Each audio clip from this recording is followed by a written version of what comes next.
You are listening to another Discovering New Horizons for America podcast featuring Dr. Jim Polakof. As always, each podcast episode is a search for the truth and how it applies to our daily lives and well-being. Dr. Jim's guest for this episode is Rob Richie, co-founder of Fair Vote. If you've ever felt there could be a better system for elections in America, this episode is for you. Now, to take you on a search for the truth and an exciting New Horizons journey is our host, Dr. Jim Polakof. This is Dr. Jim Polakof, and I want to thank my followers for joining me once again. And also welcome to those who are accessing my podcast for the first time. Hopefully you're going to enjoy this particular episode. I think it's going to be a good one because it has to do with your voting rights. Together, we'll be discovering the advantages of ranked choice voting compared to the current method of electing candidates for our office. The primary objective is to make voting more fair. Thus, the name of the organization, Fair Vote. My guest is Rob Richie, who has been the leader of Fair Vote as a co-founder for some 30 years, and he currently serves as its president and CEO. Mr. Richie is a frequent media resource on MSNBC, CNN, C-SPAN, and NPR's All Things Considered. His writings have appeared in every major national publication, including the New York Times and Washington Post, as well as 11 books, including Every Vote Equal. Welcome, Rob Richie. And it's good to have you, and it's good to finally get around to voting the fair way. Yes, indeed. Thank you, James. And it's a lot going on. There'll be a lot to talk about. Well, I think so. We have a lot of ground to cover for sure. You were recently quoted in an article, and I'd like to phrase that quote, I should say. You said, "These are the best of times and the worst of times." Now, I believe you were talking about congressional dysfunction, if I'm right, and how this makes a case for proportional representation. Perhaps you can explain what you meant by that. Yeah, I won't take credit for the phrase from Charles Dickens, but it is one that relates to, I think, a reformer gets the most attention when there are accidents, in a sense, in front of us, ready to be reformed. And, for someone like myself, I believe that, I've done this now half of my life since I was in my 20s and 30 years ago. And I've always believed that there's really important reasons to have the conversation that we've been trying to get going about changing our electoral system to be fair for all voters. And now the whole country, in a sense, is having more of that conversation and seeing the intensity of the polarization, seeing the outcomes for how difficult it is to get, basic things done, and for, risks to the sense of people's trust in our democracy itself. And I think it's creating the awareness that we should talk about what might be the incentives that are driving people the wrong direction, first principles, and connecting to the fact that we live in this unusual country as far as where change can happen, because we can really do a lot of changes from the bottom up. A lot of countries, it has to be very top down. The United States is one where these conversations can happen in communities, counties, states, of course, in Congress, but it's something where it's a meaningful chance for us to look at what we can do wherever we are. It's beginning with the grassroots. So let's get to the primary objective of your organization, Fair Vote. Exactly how do you describe ranked choice voting so our audience has a better picture of, I guess it's also called RCV? Yeah, RCV, instant runoff voting, is a phrase that's been used to describe it. It's a system that takes the traditional way we think of the ballot, where you have a set of candidates and you just get to not note your support for one of them and not say anything about everyone else. This is when you essentially get to hedge your bets and to create incentives for the candidates to talk to more voters and voters to learn about more candidates. So instead of just ticking one, you get to say who your preferences are, who your first choice is, who your second choice is, who your third choice is. You can stop with one preference. You can rank them all. It's up to you. But the principle is you're trying to get a candidate who can assemble and win a majority against the other strongest candidate, no matter how many people run. If only two people run, when you vote for one of them, then one of them is going to get more than half the votes, and that's it. But in our current system, when you can only vote for one and like 3 or 4 people run, or 5 or 6, the top candidate might only get 30% or 25% or something a lot less than half the votes. And yet we might just have that person win, even though a majority of people might really dislike that person. But the idea of a ranked choice voting system is to, going to its other name, create an instant runoff where you're essentially getting the 2 candidates compared head to head, the top 2 candidates. And you do that by counting all the first choices, see if you get a majority winner outright. If so, that's it. If not, the candidate in last place, one of the fewest votes, is out. And their ballots, you examine them, count them for their second choice, rinse and, see if you got a majority winner. If not, kind of rinse and repeat and sort of go until you get someone with more than half the votes. But I think part of the problem is, correct me if I'm wrong, but under our current system, if someone's running in a primary, for example, and whatever candidate wins the primary, the Republican, Democrat, whatever it might be, or whoever it might be, then the problem is that that's a minority vote. And when the general election takes place, people don't have the opportunity to really choose the candidate that they want. They have to choose whoever's left, correct? Correct. And there's sort of one of the byproducts. So that's one byproduct, which is that if more than 2 people run, you can have someone win who is not a representative candidate. It doesn't even try to be, because that's part of it. You're trying to create virtuous incentives to try to be a majority candidate or try to get as many votes as possible.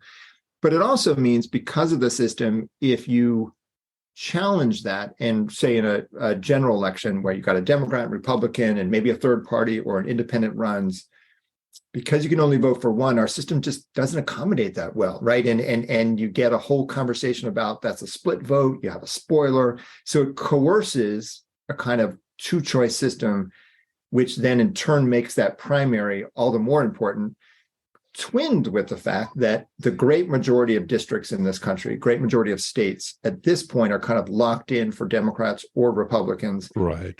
And the general election doesn't really matter when it's just down to one versus the other.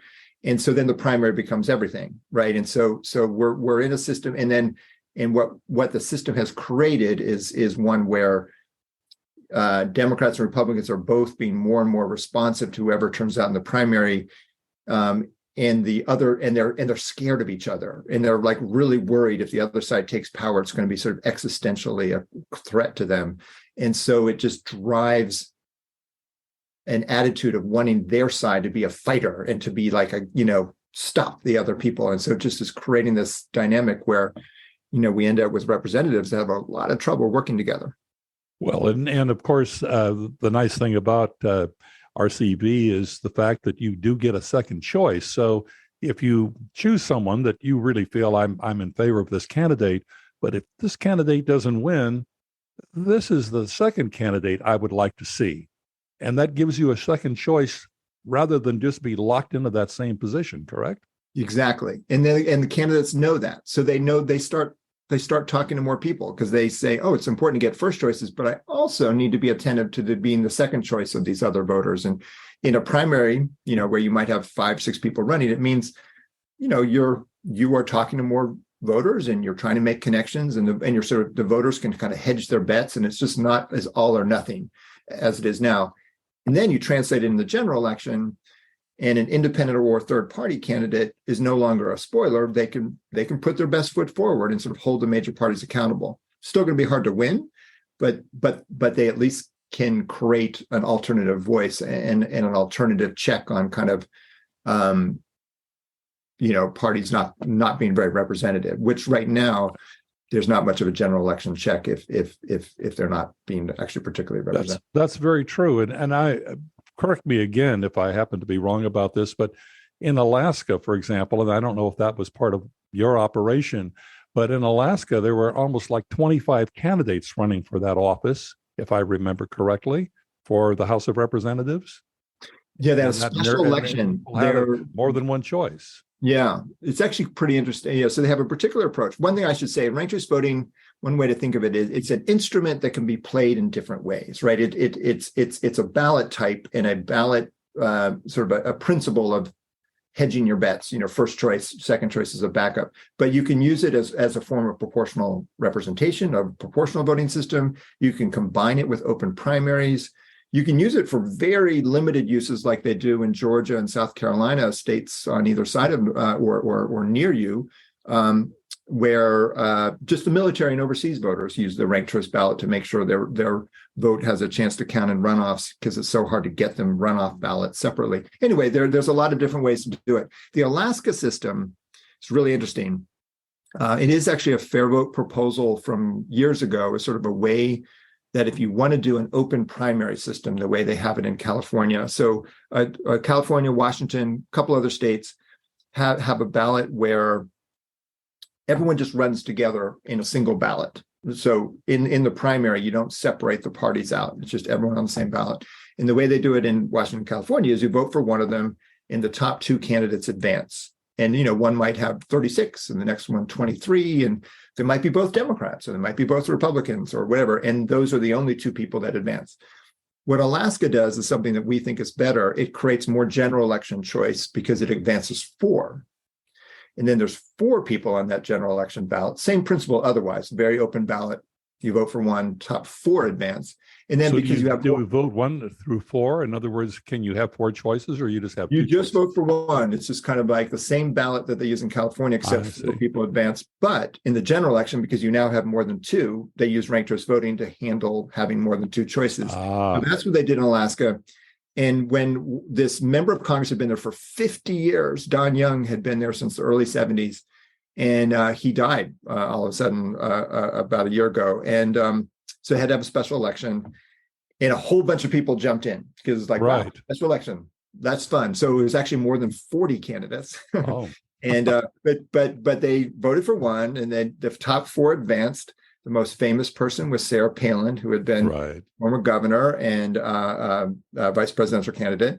But there were a mix of other people. And so the general election ballot, or, for this special election, ended up having a couple of Republicans and a Democrat and an independent who dropped out. So then it was just 3, the Democrat and 2 Republicans. And then they used ranked choice voting.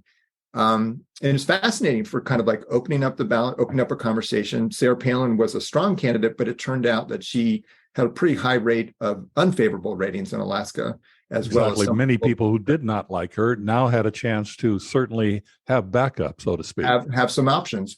And she didn't really respond well to that opportunity, and she ended up losing to the Democrat, who's a native Alaskan. Since she won, has actually hired the former Republican, Don Young, the Republican member's staff, essentially. She's trying to kind of like be a pretty much in the center kind of Alaskan, and fascinating woman, a woman named Mary Patola. And she kind of arose out of this very open system. Like a year ago, before Don Young died, if someone had said, who might be the next member of Congress from Alaska, no one would have said Mary Patola. But she sort of came out of this very, very open process and really handled the ballot well and building a majority, and is now actually the single most popular politician in Alaska. We'll see how long that lasts, because it's hard to stay popular as a politician. But yeah, exactly. Anyway, the system certainly put her in a good opportunity. She didn't have to run a single negative campaign. She didn't run a single negative ad her whole campaign. And that is exactly the question I'm getting to next, because perhaps the thing that bothers me most, and I'm sure most Americans, is the negative campaigning that's been going on, and it's getting worse. It's not getting any better. There are more and more negative ads just absolutely inundating the airways, particularly on television. So how does RCV help in terms of quelling this negative campaigning? Well, it changes incentives. You can't change behavior. You can't force candidates to respond to the incentives, but it does change them. So when you only have a single choice, and let's say you only have a head-to-head contest, A versus B, Democrat versus Republican, and you're on one side, basically, if you can make the other side look bad, you're the only alternative, right? So a lot of the negative campaigning comes from that basic fact. I want to make the other side look bad. I want my side to be scared and mobilized. We need to get fired up because that other side is terrible, right? So you sort of have an incentive to drive your vote up from your base drive down the base of support for the other side and hopefully get some swing votes. And negative ads work. That's why they do them. And in any kind of single choice system, when it's all or nothing, if you're not going to get the vote from a voter, you might as well go negative about their supporters, right? But ranked choice voting, you suddenly might be benefited from being their second choice or their third choice. Exactly. So you don't want to antagonize too many people because it may be the difference between winning and losing.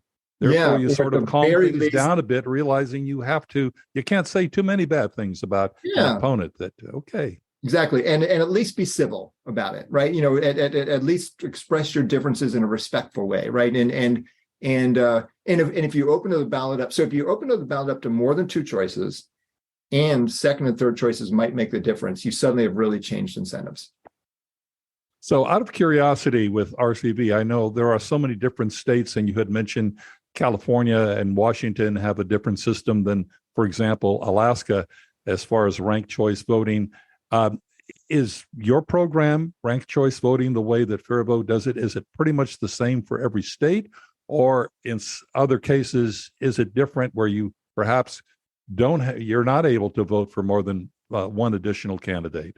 Yeah, Fair Vote over the years has basically had the principle of like, how do we make more votes count? How do we make more voters respected? And so we've done things to help more people get registered to vote and keep the rolls kind of clean and full. We've looked at changes to redistricting and so on. The ranked choice ballot has been a consistent principle of support because we think it just gives more power to us as voters and changes incentives for the candidates. And as I was saying, it's an instrument that can be played differently. And so we support it in a mix of ways of using it. The most ambitious, exciting one, which we'll get into later, is the idea of combining it with a change in how many representatives elect us. And in Congress, there's a bill called the Fair Representation Act. So that's right. Now, I do want to get into that, but and that's one way of using ranked choice voting. Right. A version of that kind of passed in the city of Portland, Oregon this past fall, and they're going to use basically that approach to ranked choice voting. You've got the Alaska system, which combines it with the primary change that they have in California and Washington. California and Washington don't have ranked choice voting, but they have the open primary ballot. So you can have some changes without another. But ranked choice voting also is passed in Maine. And in Maine, they don't change the primary system. They have primaries with ranked choice voting. And so now you use ranked choice voting in a Democratic primary, in the Republican primary. If there was a minor party primary, they would use it there also. And then you win a nomination, but now you have to, get more votes to win the nomination. And then they use it in the general election. And Maine is a history, like Alaska, actually, of having a lot of independents and third parties run on the general election ballot.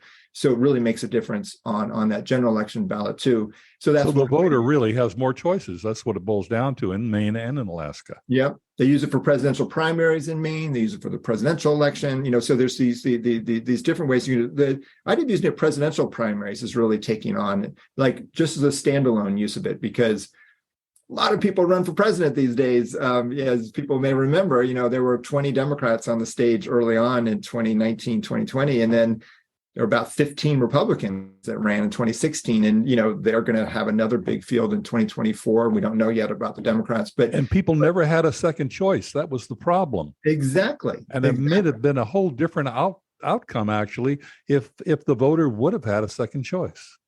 Would have been a different outcome, or could have been a different outcome, but it also would have created incentives for candidates to, be a consensus, like to try to build their party together.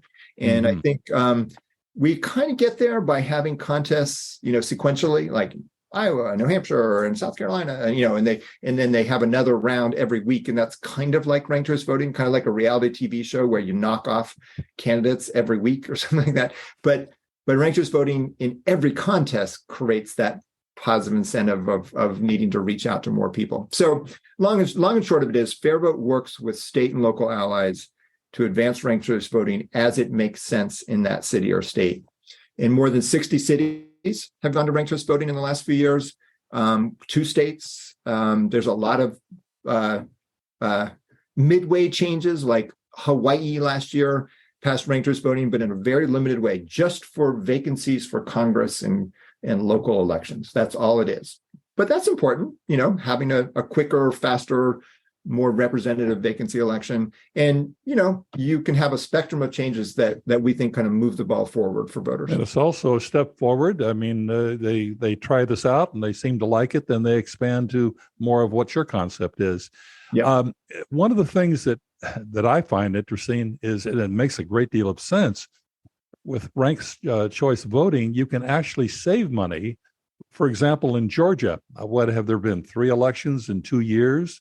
And if you had ranked choice voting, that would have obviously made a big difference in saving that state a great deal of money. Yes, they are the land of runoff elections. So they have primary elections that can go to a runoff, general elections that can go to a runoff. Sometimes they have a vacancy because someone leaves for Congress. They'll actually need 3 elections sometimes to fill that vacancy, a primary runoff, and a general election. So a lot of Georgia voters last year were asked to vote 4 times, both primary runoff, general election runoff. And a statewide runoff in Georgia costs the taxpayers collectively something like $75 million. Amazing. And the turnout declines. It just becomes much more negative. And fascinatingly, like this last one that Senator Warnock beat Herschel Walker in a runoff election for Senate. But during that election, Warnock said, I'm interested in ranked choice voting as an alternative. And the Secretary of State, who's a Republican, said he's also interested in ranked choice voting as an alternative. So they are having a conversation about it. And it is a state where their overseas voters do use an instant runoff kind of ranked choice ballot already. So it is something that there's a real conversation going on there. So in North Carolina, is a state that has those runoff elections for primaries sometimes. And so I think any place that has a runoff invites a conversation about ranked choice voting as an alternative. It makes a great deal of sense. Now, you mentioned, and this is the second time you mentioned about overseas voters and military. How does RCV actually provide an advantage for voters who are not in the country itself? Right. So they have a challenge. We have a challenge in a sense. We of getting the ballots to them and getting them back. Like if I'm, overseas in Afghanistan or wherever, you find out who's on the ballot, you send them a ballot, and then they fill it out and return it. And voting absentee always takes time, even if you live in the same city. They're always the last ones counted, basically. Yeah. But if you're overseas, it just takes a lot of time. The mail is slow and so on. So the federal government has required, if there's a federal election with a runoff election, like those Georgia Senate races and the primaries and so on, that the gap between first and second round needs to be at least more than 6 weeks, 45 days. And but that's a pretty long runoff election period. And it's still actually not that great for an overseas voters to reliably make sure they get the ballot. So 6 states now actually send out a ranked choice ballot in the first when they're voting, before the runoff, or before they even know they're going to have a runoff. And so the voter returns a ballot for the regular election and then returns the second ballot that is essentially a pre-done runoff ballot where they just do the ranked ballots. They rank the candidates. And if there's a runoff, they've already indicated their preferences. And you just look at that ranked choice ballot and say, oh, your first choice didn't make the runoff, but your second choice did. So then your ballot's going to count for your second choice. Or, sorry, your first choice and your second choice didn't make the runoff, but your third choice did. And so we're going to count that one. And that allows the states that do this to have much quicker runoff elections. So South Carolina, they only have, I think, 2-week runoffs or maybe 3 weeks, but a much quicker runoff because their overseas voters have already got their votes in. It sounds so much more efficient. One of the things that actually I noticed in your website, I believe it was stated in your website, which is fairvote.org, correct? Yes. All right. Fairvote.org. And if they want to see the action side, they can go to fairvoteaction.org about what might be going on in their state. I was going to ask you because there are 2 Fairvotes, one fairvote.org and then fairvote.action or fairvoteaction.org. So yes, we're going to have that on our website as well, published. But in any case, about voters who are underrepresented, I'm curious about that. Women, for example, are underrepresented often. People of color. How does ranked choice voting help in that regard? Well, part of why some communities are underrepresented is they're kind of challenging the orthodox perception of who's a viable candidate. And if you only have one choice, it's sort of like, I better go for the candidate who I think will win or something like that. And there's sort of a psychology that, at least historically, has made it harder for people to use their one vote for kind of a new voice or something. But if you feel liberated from that, if you're like, oh, well, I have a second choice, I have a backup, I have a third choice, you start thinking about the candidates differently. You give them that second look. You give a first-time candidate a closer look, like, oh, well, I wouldn't have thought you'd be viable, but let me hear what you have to say, or something like that, right? So I'll give one very concrete example. New York City uses ranked choice voting for their primary elections now. So the biggest city in the United States, now uses RCV in primaries. And in 2021, they had a lot of open seats for the city council, actually for mayor and other offices too. But the city council was really interesting because there were 51 seats on the city council. There were only 5 women incumbents returning. And a lot of people concerned about women's representation were nervous that they might go from their 13 seats down to 5 plus a few or something like that. So there was a lot of organizing to kind of, let's get women to run. And with ranked choice voting, the voters could say, let me take a look, let me learn about them, right? And let me not prejudge who I think has the best chance to win. And when the dust settled, women went from 13 seats with only 5 returning incumbents to 31. They won 31 my goodness. 31 seats. And a majority of those, a big majority of those, were under 40 and women from communities of color, Asian Americans, Latinos, African Americans. And I think a lot of it was, let me learn about these people, right? So there's something about kind of creating space for a new voice. And I think ranked choice voting really does that well. It sounds like it. Now, we've been talking about candidates primarily at this point. How does RCV work in terms of ballot measures? It's been very successful when you twin it to a problem that voters understand. If you just throw ranked choice voting on the ballot without context, it's still a new idea to people. You have to describe it briefly on the ballot. Do you want to go to a system where you rank the candidates? And, and people are like, I don't know, maybe not, or something like that. Like the first blush reaction isn't like, this is beautiful. Like 40% of people will say, I like that idea, but it's not necessary. But a lot of them will say, I'm not sure. And when you're not sure, you tend to vote no. But if it's something where they say, oh, and I'm replacing a runoff election, and that's going to save a bunch of money, or we have a history of a third-party candidate splitting votes in my state and creating outcomes that I don't feel are representative, there's some context. It does really well on the ballot. So I think of the last 25 ballot measures in cities and counties, it's won 23. So that's a really high percentage of them. And it's won on the ballot in Alaska. It had to win in Maine twice because they won it. Then the legislature tried to change it, and they put it on the ballot again to say, don't change it. And it won again. And then it lost one state in Massachusetts, and it won in Nevada last year. So it's won, actually, of the 4 states that have voted on it in the last 5 years, it's won 3 of them. So it's, again, I wouldn't think it just wins anywhere, but if you organize around for it, create an understanding of how it connects to a problem, voters then tend to say yes. So let's talk about one of my personal pet peeves, and that has to do with gerrymandering. Obviously in states where one political party is in control, and now they can manipulate the boundaries to where their particular candidate has a better chance of winning. Let's talk a little bit about that. I mean, I know you mentioned it briefly previously, but let's get into that. Can you give us an example how RCV would help there? Well, it starts with the fact that kind of like our problem with the single choice ballot compared to ranked choice voting, where you only get one choice. In a lot of our elections in the United States, you only have one representative, right? And here we are representing diverse perspectives and different views who might all live in the same neighborhood or the same county, but only one person represents that collection. And you're already kind of you're already limiting what representation means because only one person does it.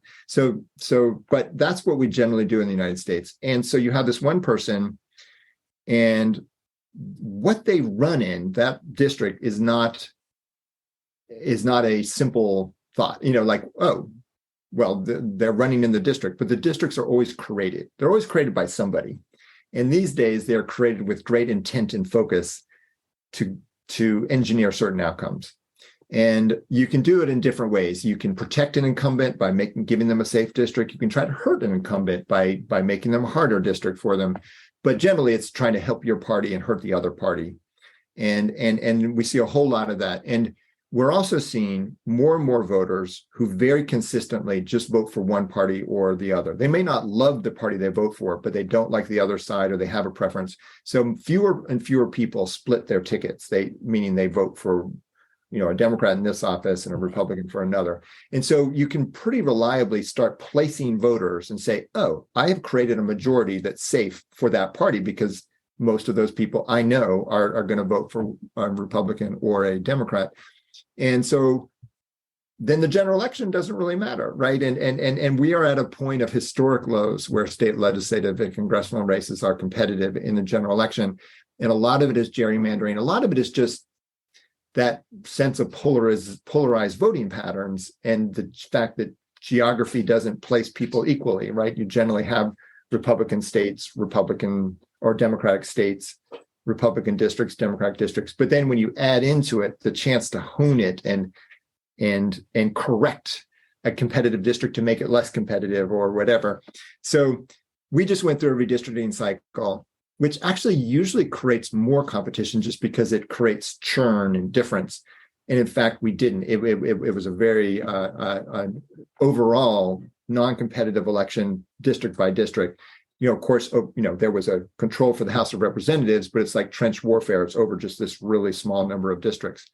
And so that's where we are now. States do it differently. Not all states have the same regime. There's been improvements in a number of states in how the lines are drawn, but it's all relative. At the end of the day, give the independent candidate also a little bit of a better opportunity?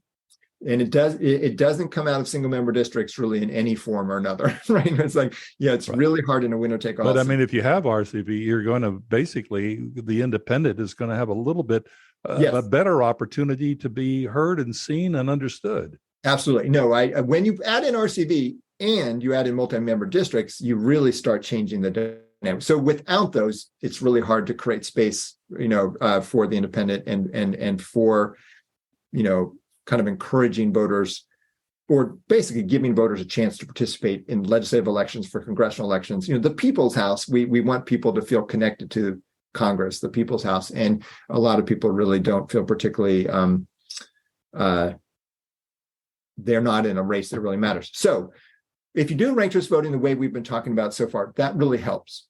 But if you do another step, this is where it really becomes transformative. So I'll talk about the Fair Representation Act. And I was just about to ask about the Fair Representation Act. So you have this problem of like single districts, one person representing everyone. So the first step you need to do is to do what actually we've done in a lot of local elections. Some states, actually my state of Maryland, in the state legislature, I have 3 House members, not just one.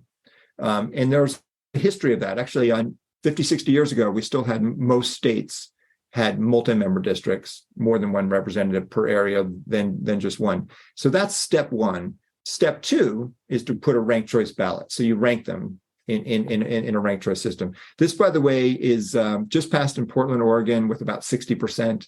It's going to be the way they elect their city council. It has really an interesting history of use at the city level. If you apply it to the federal level, it's remarkable for what it does. So you would say you would take a state like Massachusetts has 9 seats. Democrats have actually not lost a seat for Congress in Massachusetts in almost 30 years. So there are Republicans in Massachusetts, but they never win one of the districts, or haven't since the early 90s.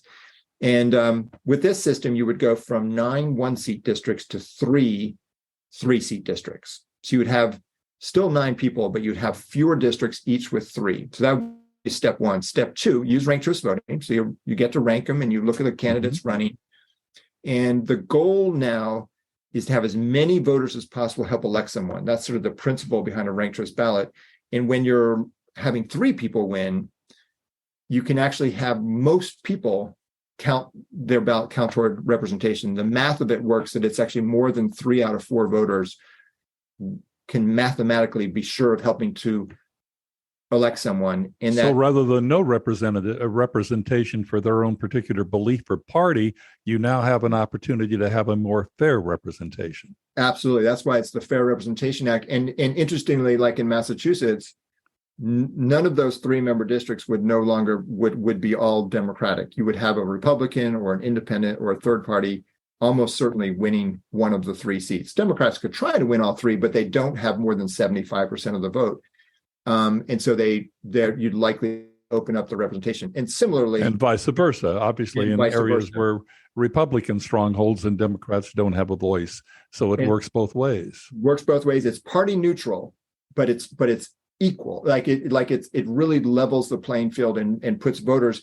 And fascinatingly, every single voter in every state that has at least 3 House members would live in a district where their vote would be in a contested election, competitive election, and almost everyone would almost certainly end up being represented by a Democrat and a Republican, or 3 Democrats and a Republican, or whatever the math is, and an independent third party would have a different chance. And the same principle of ranked choice voting. There's no spoilers. There's no split votes. The incentives are the candidates to reach out to more people.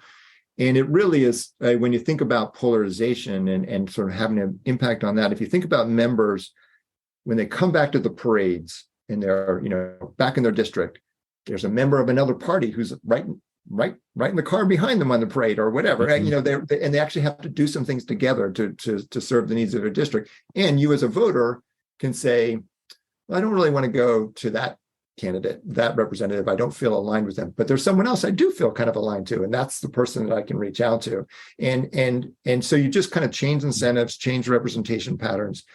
And I think Congress would operate in a very kind of more like the way we'd wish it did, which is where they actually have some reasons to get some stuff done together. Well, it makes a great deal of sense, but I want to be clear with my audience, and that is, unfortunately, it has not passed Congress, correct? Correct. It is all right. So it's there, but yeah. So it's the Fair Representation Act is a proposal, but it can be done by statute. So theoretically, Congress could pass a bill and put this in it. Now, it's changing the way that they run and win. They have to find some reasons for it, but that's where what I said, the best of times, worst of times. They are operating in a climate that actually isn't great for them either, right? Right. How is this going to happen in today's House of Representatives, where it is so deeply divided and both parties are looking for ways to obviously support their own agendas? They are so much in conflict. I would imagine that, would it be a better way to go if you were doing this as an amendment, for example, to the Constitution? Well, amendments have to actually start in Congress also. They need a 2/3 vote in Congress. This actually just needs a majority vote in Congress. And here's the thing, it wouldn't pass tomorrow if you just put it on a floor vote, but it would have some support. It has, 10 members have sponsored it and more would likely vote for it. But there's more of a conversation about the problem, because actually a lot of members do want to get some stuff done up there, right? And they're going to go through, like, these next 2 years could be pretty painful for getting stuff done.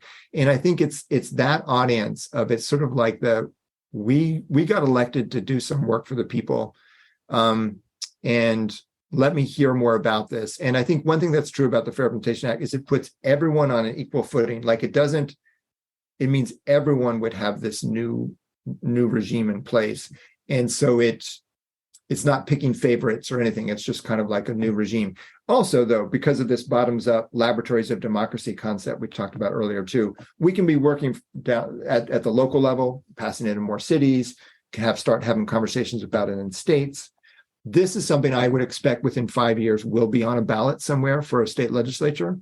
And let's get a model out there, show how it works. And I think, twinned with what we're seeing in Congress as far as the challenges we're facing as a nation, and essentially the lack of alternatives that really work without going to this bold step, I think will create a conversation that we can step into. And it has, because a lot of more people win with it, at the end of the day, you can make a case that to people like, you will be a winner in the system and actually be accurate, right? And so that's the big bold idea, but it's one that it defines where we want to go nationally, but it doesn't limit what we can do in the interim. Well, it makes a great deal of sense to start at the grassroots level, to actually do it in local communities, and then hopefully you go from there to state legislatures. And then, of course, when Congress sees how popular it is among voters, and that's why it's so important to be involved. But when Congress sees it's working with voters now, suddenly they realize they've got to get on board the ship. So Now I understand 2022 was a great year for your Fair Vote organization. More than 100 elections in the country used ranked choice voting. 3 million Americans had access to RCV ballots, correct? I'd like to hear more about your successes. Perhaps you can outline it so we can see that this is moving forward for you. Yeah, so it was a really fun year. It's sort of like every other year in state legislatures is a little quieter than the odd year. So the even years, it's like election year, and they're sort of shorter sessions and so on. But we still had almost 25 states with bills, and 6 states passed something that advanced the ranked choice ballot to some degree, like that Hawaii vacancy bill. We had couple localities just passed RCV straight, which they didn't need to put it to the voters. So Arlington County, which is right across the river from DC here in Virginia, went to ranked choice voting. A city in Oregon did just that way. It was on the ballot in 10 jurisdictions and won 8. And it won in seven cities and counties, including the biggest cities in Oregon and Washington State. And it's won in Nevada. It has to win again in Nevada to put that Alaska-style system in. But that's the opportunity that we have to build to another statewide win in Nevada. And it had a conversation in Congress. Actually, the Democrats almost put it in for their caucus elections for their next, when they picked the leader of their party, they voted 93-91 not to do it yet, but came pretty close. And so there's a conversation going there for those who follow the whole Speaker of the House, vote and vote again and vote again and vote again, vote again. There's thoughts about, well, maybe by the third vote, you should use ranked choice voting and just get it done. So there's conversations going on there. And I just the general feeling, I think we can say, in all honesty, that this has become the fastest growing electoral reform in the country that can be appealing to both Republicans and Democrats. And we're seeing progress on both sides, from both kind of conservative areas and more liberal areas. And we've got a lot of work to do, but it feels like something that we can make essentially ubiquitous in the United States. Like, where our goal is to essentially redefine, rethink voting as ranking. And I think we had a good year toward that last year. Well, and of course, the important thing, again, we've been discussing grassroots. Members of our audience might decide they'd like to get involved or help in some way. And so many people just feel, I have to say, helpless in politics. So in other words, if someone wanted to get involved, what can they do? How can they help? Well, the simple suggestion is to just check out fairvoteaction.org, both to see how people can get involved with our work, but also with all the state and local groups. We sort of have a collective goal in the ranked choice voting community among state and local groups working with Fair Vote. And there's another national group called Rank the Vote that we work with on this to say, let's go from 60 cities using this to 500. Like, let's think big. We already have the biggest city in 7 states having passed ranked choice voting. Let's take that to 20. Let's keep building support. And that's a really good level of getting involved for someone. There's also more interim steps. We've had college students sort of mostly on their own initiative bring ranked choice voting to their campus for student elections, and almost 100 colleges and universities now use it for student leaders, and a whole mix of schools, Louisiana State University and Boise State and Stanford, and, like kind of a whole mix. Mm-hmm. And that can be a conversation, elsewhere too. And it is something that just saying, when people are kind of talking down about politics, and almost that one-on-one opportunity we all have, where we're in a conversation where people are being depressed about politics, say, well, there's an area of hope. There's a chance for change. And that's where I think ranked choice voting can fit in. So we all can do that when we're talking to people. And So what about and make it seniors, real. for example, who might want to get involved but aren't as mobile? I mean, is there something for just about everyone to do that can help, even Yeah, if absolutely. donating, obviously, but donations aside, is there anything, people can do in general who might say, I'm limited to what I can do, but I want to help? Yeah, well, I would say this, which is that donations certainly matter, and we're a nonprofit, as are our partner groups, trying to benefit from people's generosity. But it is like a lot of us are parts of some organization or association that might have a vote on something. You can talk to them about bringing ranked choice voting in, and certainly. Since so much activism these days is without going in person to things, one can, get on a list and then, write a letter to the city council or the state legislature, and particularly at the local level, our elected officials don't hear from people that much. So if they hear from them about this in a place where it's relevant, that actually matters quite a bit. So that gets back to the grassroots. That makes a great deal of sense. You don't necessarily need to do something nationally if you can get it started locally. Absolutely. Yep. And that's where we're hoping to get these sort of conversations toward the 500 cities in as many states as possible. So, yeah. Well, Rob, I want to thank you very much for being with us. What you've had to say is not only informative, you've been very enlightening. I think people have a better understanding of ranked choice voting now than they did before. I mean, it's something that may be a little before, the way you've been able to explain things might be a little confusing, but I think it gives people more of a choice. I think we want to leave them with that thought. Am I correct? More of a choice. And if they can count to 3, I think they're going to like ranked choice voting, right? So that's which I think our audience can, and realize that every new number you put down creates another relationship with a candidate and creates a new opportunity to make your vote count. And as easy as 1, 2, 3. Wonderful. And of course, we're going to have your information on our website, which we're going to get into in just a minute. But Rob, thank you again for joining us. Very helpful. Thank you, James. Great interview and enjoyed it. Want to discover more information about Fair Vote and how you can get involved? It's really simple. Visit our website, jamespolakof.com. That's James, Polakof.com. You'll also discover a variety of valuable resources on our website and other terrific New Horizons for America podcast episodes. Again, jamespolakof.com. Now back to Dr. Jim. I can assure you that it's definitely worth your time to learn more about the process of voting the fair way. Ranked choice voting here in America, I think, can make a big difference. All you really need to do is go to their website, fairvote.org. Or you can come directly to jamespolakof.com, where we have a number of Fair Vote links. And you can also access some of our great podcasts that you may have missed. It may be worth your while. In fact, I can assure you it will be. Once again, I want to thank my audience. You've been very loyal for following podcast after podcast. And again, I want to remind the new members that we have a podcast dropping every week. So please stay tuned. This is Dr. Jim Polakof. Thank you for joining me, and we'll see you next time around.